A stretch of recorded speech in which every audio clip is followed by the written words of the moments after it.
Hey guys, my name is Thomas Brush. I'm the creator of a game called Pinstripe. I'm also working on a game called Once Upon a Coma, and I've been making games for about 10 years, so I want to share with you how I got through that. For the most part, I always finished the games that I started.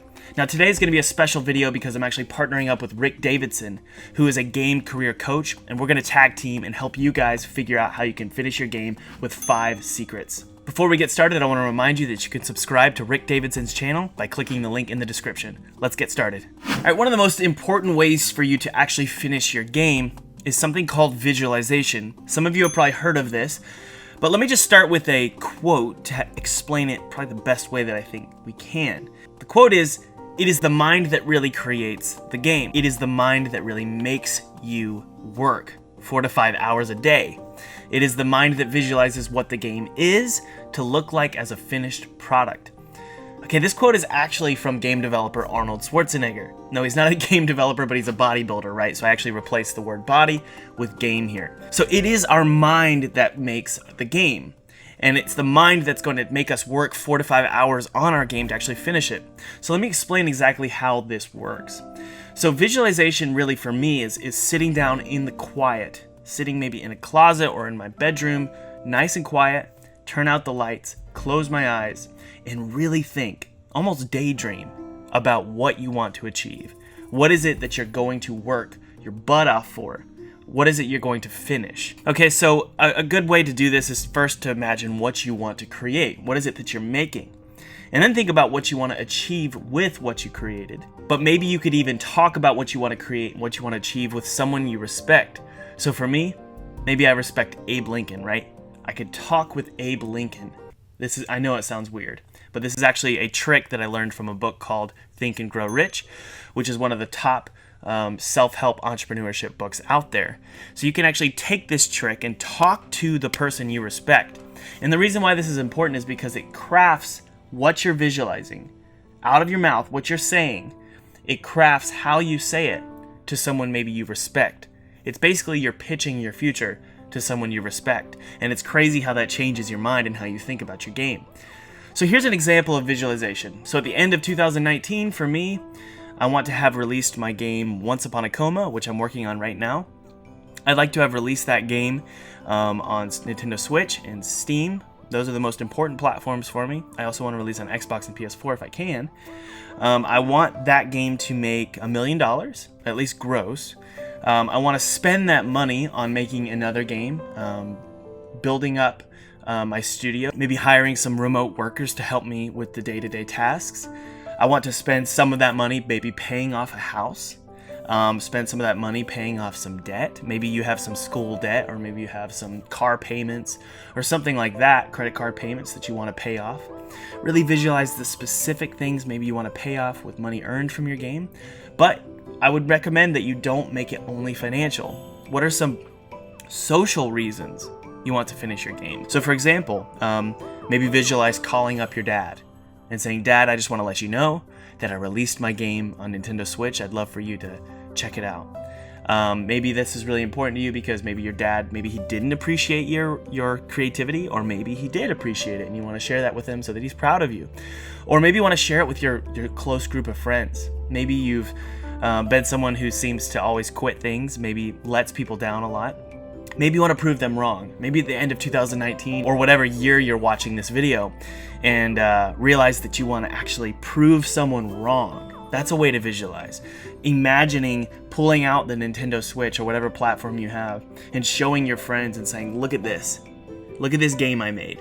And seeing in their face like that they're impressed and that maybe they even respect you. This is visualization. So for me, my visualization has already been made. I made sure that I thought about exactly what I wanted to achieve at the end of this year. And the reason why visualization is so important, and I apologize that I'm spending so much time on this point, but it's really crucial for you to finish your game. And the reason why it is crucial is because basically what you're doing is you're manifesting the future into the palm of your hand.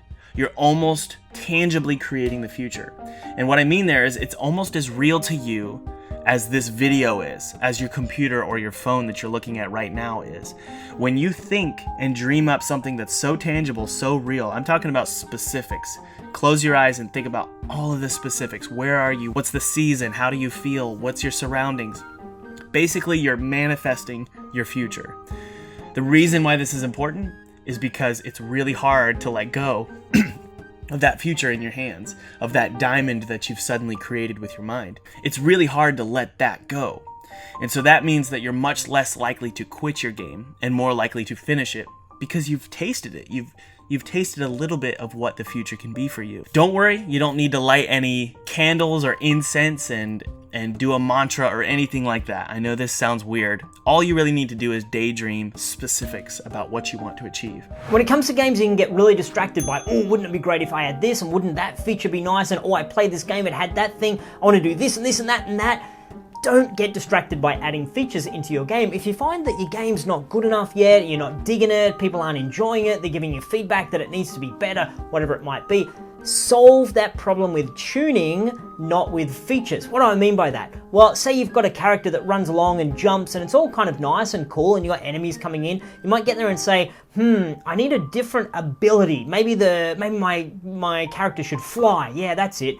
And then flying, you're gonna have to implement a whole bunch of maybe different physics, and you're gonna have to implement different rules for collision, different controls, tutorials for the player on how to do it. Maybe there's a lot of additional content that's gonna take your project, it's gonna drag it out and make it go longer. So rather than saying, I need flying, look to say, how can I make running, jumping, shooting, and enemies more engaging? What can I do in there? How can I make it faster or slower, or create the same content but have it a different skin to it or a different flavor? Instead of shooting and having the enemies go back a little bit, they shoot sometimes and they explode off the screen. So those are things that you can do more quickly. You can do that in days rather than doing it in weeks. Because as you know, each feature is going to take you 2 weeks to a month, and it's going to drag everything out. So solve the problem with tuning rather than with features. Another secret for you to finish your game is to stay organized. I can't emphasize this enough. And the reason why you want to stay organized is because maybe things are really easy starting out. You're really passionate, you're just throwing stuff together, you're excited about your game. Doesn't matter what things look like, just as long as when you play your game, you're excited about it, it's fun, and it's coming together. But what happens is a year down the road, when you're still working on this game, and you probably resent it by now, you're looking at the folder structure. Everything is thrown haphazardly about. Everything is crazy, the naming conventions don't make sense, some things are lowercase, some things are uppercase, some things are spaced out, some things are underscored. Your tabs and indents in your files and your scripts are all messed up, nothing makes sense. You're much more likely to quit because it's so overwhelming. Imagine a dirty car, right? You have this car and it runs okay. It's an old car, it doesn't look great, and it's dirty and there's trash in it, there's McDonald's bags and wrappers, there's goo, some kind of goo is on the steering wheel and dust's everywhere, and you drive up to a dealership and there's a nice shiny car right next to you. It's not that different, but it's shiny and clean, right? You're much more likely to be willing to trade in your old crappy car and take on a tremendous amount of debt to get this new car. When you have a game that you're working on and it's a mess, you're much more likely and going to be willing to give it up and just take on a brand new project. With all the weight of a new project, you'd rather take that on than keep working on the current game. So keep your game clean, keep the folders clean, and I would recommend keeping your office space clean as well. If everything is clean, if everything is in place and you have a system in place, you can deal with the stress and the anxiety, because I promise it's going to come. You're going to feel anxious, you're going to feel stressed about your game. So ensure that you have everything cleaned up so that there's only one focal point of stress. And that focal point is actually finishing the game. One of the greatest things I've found for people I've coached and for myself is to have an accountability buddy. What does that mean? Well, it's someone that's a friend of yours or someone you know from one of the communities that you're in that's up to something in their life, doesn't have to be the same as you, where you can have a weekly conversation. You can do it more, you can do it less if that works for you, but I recommend weekly, where you get there and say, okay, buddy, this week I am doing 1, 2, 3. I'm promising to get those things done. And the other person does the same. Now, I want to be really, really clear in here that your accountability buddy, could be a friend you went to school with, could be your best mate, could be your brother or sister, whoever it is, they don't have to set the same commitments. They don't have to be taking on something huge like you. They don't have to be finishing a game. But you want to make sure they have something so they participate. But in terms of what you do, you're committing something to them. And to make this work, here's the clincher, here's the thing. To make this actually work, you have to have some sort of outcome if you don't keep your commitment. What do I mean by that? Well, I've had accountability buddies where we've said, here is $100. If I don't do what I said I was going to do, I want you to take my $100 and go out and just waste it on whatever you want. Go buy yourself something, go on an eating and drinking spree. And the thought of my friend going and having a good time with my money, I didn't like that at all. So that's a commitment. I've also had other people that I've worked with and their commitments have been along the lines of, okay, if I don't get my thing done, I will come to your place and I will clean your hockey gear. Talking about ice hockey, I don't know if you've played ice hockey. I played ice hockey for a few years. The gear stinks. It's gross stuff. It's sweaty and anyway, so it's cleaning someone else's hockey gear, disgusting.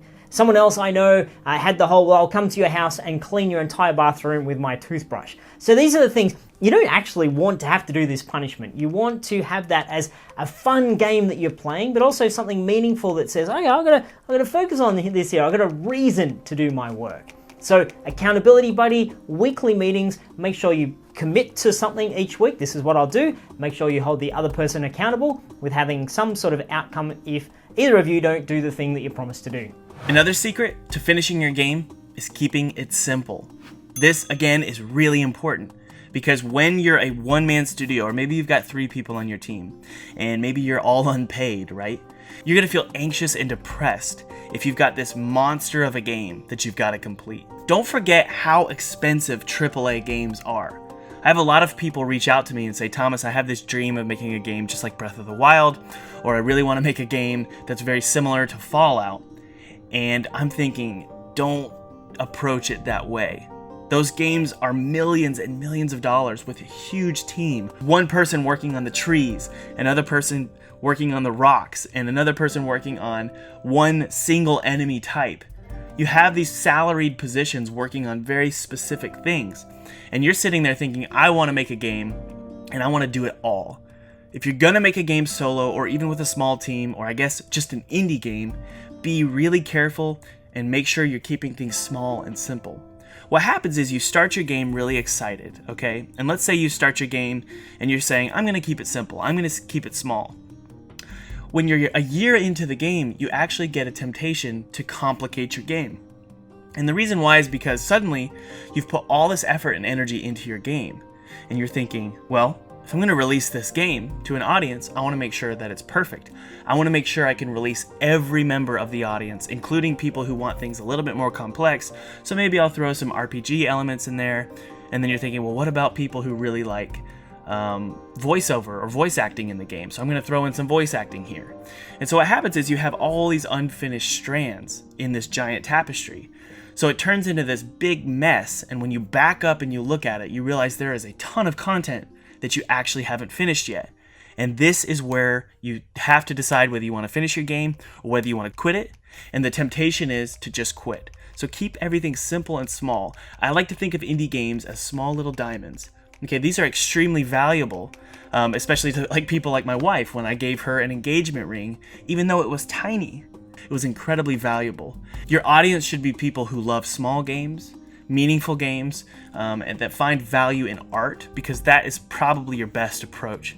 So instead of trying to please everyone, you can please that small sliver of an audience, which, let's be honest, that small sliver is very profitable. So think about your game as a small diamond, don't overcomplicate things, and I think you will actually finish your game. One of the big things for me is distractions in my life. I'm sure you have distractions. Distractions when you sit down to work, distractions when you're walking around, distractions that pop into your mind. Distractions are the things that make us procrastinate. Distractions are the things that say, wouldn't it be more fun to watch Netflix than to work on your game? Oh, wouldn't it be better to do some research on Reddit and to talk to other Redditors than to implement this new feature you're working on? So it's really important that you kill your distractions. How do you do that? Well, 2 tips for you here on how to do this. And I do the first one all the time, is to find what it is that you do a lot of, the thing that's taking you away from your work. What is it for you? Is it watching YouTube?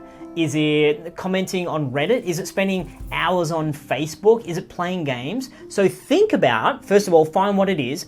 And then, for me, it's playing video games. And so many times in my life, I'm like, hang on a minute, I'm playing this game too much. Most recently, it's been Rocket League. Before that, Fortnite. Before that, PUBG. Games that I just play and I really get into. What I have to do to kill my distraction is uninstall that game and make it a commitment not to play it for 30 days. Not just to say, oh, I'm going to play it a little bit less, or I'm going to, you know, try not to use it, or whatever. You have to uninstall it. You have to actually get it away so that in that moment of weakness where you come across something difficult that you're working on, or you've got a bug after bug, or you're wrestling with something you can't figure it out, the temptation is to get there and say, might just play a quick game. But if playing a quick game involves a 20-minute download and then an install and messing around, you've got a barrier to doing that. And the other thing in terms of killing your distractions is have two browsers. For example, Chrome and Firefox.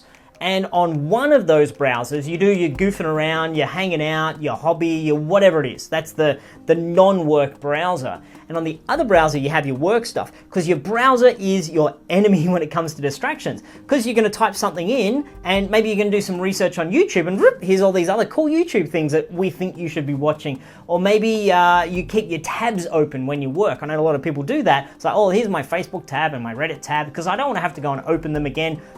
Don't open that browser with those distractions. So kill your distractions and it will super improve your focus, I promise you. Alright guys, those are 5 secrets for you to actually finish your game. If you liked this video, thought it was valuable, please subscribe and hit the link below. Also hit the bell icon if you want to see me do daily live streaming of me just making games and being an idiot. And also just check out the videos and vlogs that I post, tutorials and motivational videos to help you continue making your game and make it great. If you want to see your name in the credits of the next video, head on over to Patreon, subscribe for $5 or more a month, and you'll get your name in the credits of the next video. Also, if you want to be coached by me, one-on-one coaching via Skype or Discord, I can help you make games. I can help you learn how to make games, or I can continue to keep you accountable to make your game and finish it. Head on over to Patreon, see if that's something for you, and let me know. Thanks guys, I'll see you later. Bye.